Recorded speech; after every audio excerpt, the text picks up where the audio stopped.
میرے دوستو یہ ماہ مبارک جہاں اپنے اندر مغفرتوں کا پیغام لے کر آتا ہے، یہ رمضان جہاں اپنے اندر رحمتوں اور برکتوں کا پیغام لے کر آتا ہے، وہی یہ ماہ رمضان مبارک تاریخ اسلام کی عظیم عظیم تاریخوں کو رکھتا ہے۔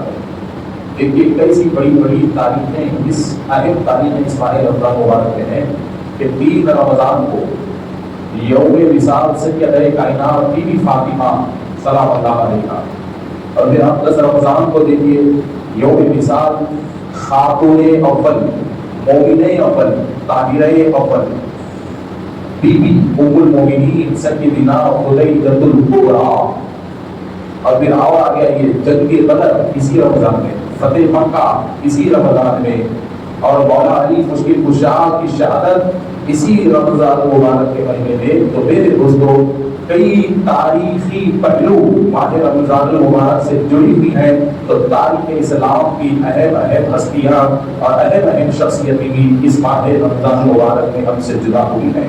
تو میرے دوستو 3 رمضان تو گزر چکا، جیسے کہ کائنات بی بی فاطمہ کے وصال کا دن تھا، اب 10 رمضان المبارک آنے والا ہے، اور یہ 10 رمضان المبارک کا جو دن ہے، یہ دن تاریخ اسلام کے لیے انتہائی اہم دن ہے، اس لیے کہ میرے دوستو 10 رمضان المبارک کو رسول اکرم صلی اللہ علیہ وسلم پر، آپ کے قلب مبارک پر جتنا بڑا غم کا بہار آپ کے قلب پر نازل ہوا تھا، پوری زندگی اتنا بڑا قلب رسول اکرم صلی اللہ علیہ وسلم پہ نہیں ہوا۔ اور یہ 10 رمضان المبارک کو سیدہ کائنات بی بی خدیجہ الکبریٰ، ام سیدہ کائنات بی بی خدیجہ الکبریٰ سلام اللہ علیہا کی رخصتی، اس دنیا سے آپ کا رخصت ہونا رسول اکرم صلی اللہ علیہ وسلم کے لیے اتنا دردناک لمحہ تھا کہ مکمل 1 سال تک آقا عالم صلی اللہ علیہ وسلم اس غم میں ڈوبے رہے، اور اس سال کو رسول اکرم صلی اللہ علیہ وسلم نے عام الحزن یعنی غم والے سال کے نام سے رسول اللہ نے موسوم کیا۔ میرے دوستو آج ایک شکایت ملت اسلامیہ سے ہمیشہ یہ رہتی ہے کہ ہمارے پاس صرف دعویٰ رہا ہے، ہمارے پاس صرف درد جوشی رہی ہے، ہمارے پاس صرف وقتیہ جذبات ہیں، وقتیہ جذبات کے علاوہ ہمارے پاس کوئی چیز نہیں ہے، دین میں بڑے بڑے دعووں کے علاوہ ہمارے پاس کوئی چیز نہیں ہے۔ آج افسوس ہوتا ہے کہ مسلمانوں سے خاتون اول، مسلمانوں کی ماں رسول اکرم صلی اللہ علیہ وسلم کی سب سے چہیتی زوجہ، بلکہ میں آپ کو کہوں کہ محسن اسلام بی بی خدیجہ الکبریٰ کے بارے میں اگر پوچھا جائے تو افسوس ہوتا ہے کہ مسلمانوں کا ایک بڑا طبقہ اس تاریخ سے تو کیا اس نام سے بھی ناواقف ہے۔ آپ حضرات اگر بی بی خدیجہ الکبریٰ کی سیرت کو پڑھیں گے تو آپ حیران ہو جائیں گے کہ کتنے بڑے احسانات اسلام پر ان کے ہیں، اور کیسے رسول اکرم صلی اللہ علیہ وسلم کا ساتھ آپ نے دیا۔ کون خدیجہ الکبریٰ؟ تو میرے دوستو یاد رکھیے وہ بی بی خدیجہ الکبریٰ جنہیں زمانے نے ہمدم مصطفیٰ کہا، ہم خدم مصطفیٰ کہا، ہم راز مصطفیٰ کہا، ہم سفر مصطفیٰ کہا۔ ارے کون خدیجہ الکبریٰ جنہیں زمانے نے سب سے پہلے طاہرہ کہہ کر پکارا، سب سے پہلے جنہیں طاہرہ کہہ کر پکارا، جنہیں طیبہ کہہ کر پکارا گیا، وہ طاہرہ وہ طیبہ کہ کائنات کی ہر عصمت اور ہر طہارت کا باب اگر کھلتا ہے تو بی بی خدیجہ الکبریٰ کے در سے کھلتا ہے۔ دنیا کے پاکی، پاک دامنی، عصمت، عزت، رحمت، وفا اور سینے کے اگر درس کو سیکھا ہے دنیا نے تو بی بی خدیجہ الکبریٰ کی چوکھٹ سے سیکھا ہے۔ تو اسلام میں عفت، عصمت، وفاداری، ہمدردی اور سینے رکھنے کی علم بردار کا نام ہے خدیجہ الکبریٰ۔ میرے دوستو ذرا دیکھیے کہ کون خدیجہ الکبریٰ؟ بیوہ ہے، شوہر کا انتقال ہو چکا ہے، مگر آپ کی شان کتنی بڑی آپ کو معلوم ہے؟ کتنے عرب میں آپ کتنے مضبوط تھے، کتنے مستحکم تھے۔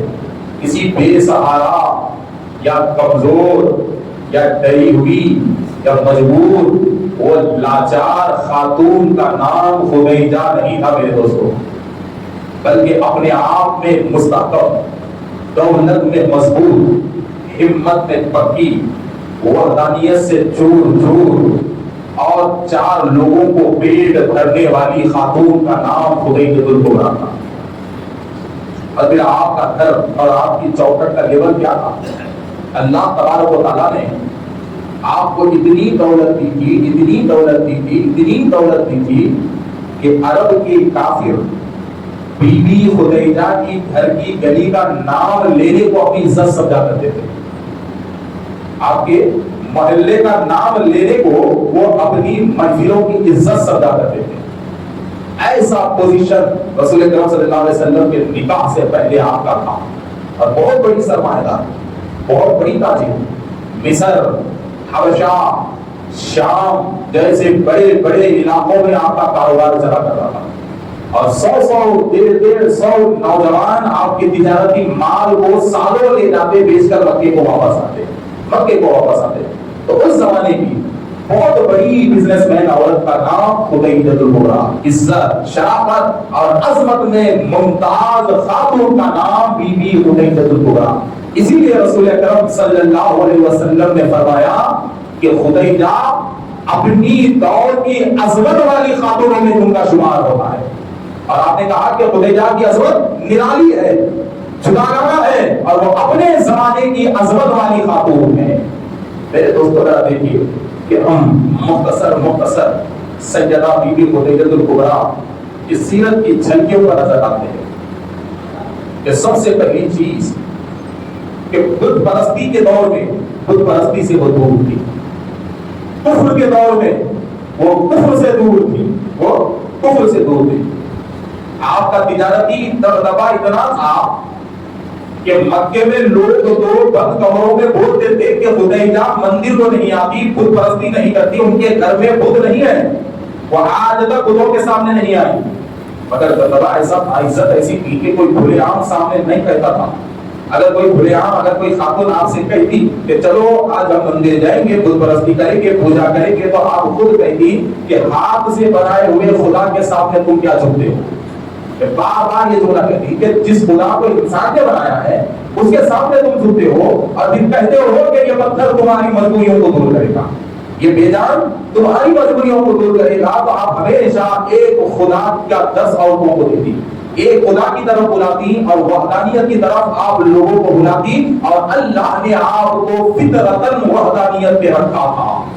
تو میرے دوستو تو ذرا دیکھیے کہ ایک دن ہوا کیا، اللہ تعالیٰ کیسے راستے بناتا ہے کہ ایک اسباق عصمت طیبہ طاہرہ خاتون جو بزنس مین کے نام، جو ایک مشہور تاجر کے نام سے جانی جاتی ہے، مشہور تاجرہ کے نام سے جانی جاتی ہے، مشہور کاروباری عورت کے نام سے جو جانی جاتی ہے، جن کے ہاتھ میں 150-200 نوکر رکھنے والی خاتون کے نام سے جو جانی جاتی ہے. مگر اللہ تعالیٰ اسی خاتون کا مقدر بدل دیتا ہے اور قیامت تک کے آنے والے مسلمانوں کی ماں بنا دیتا ہے.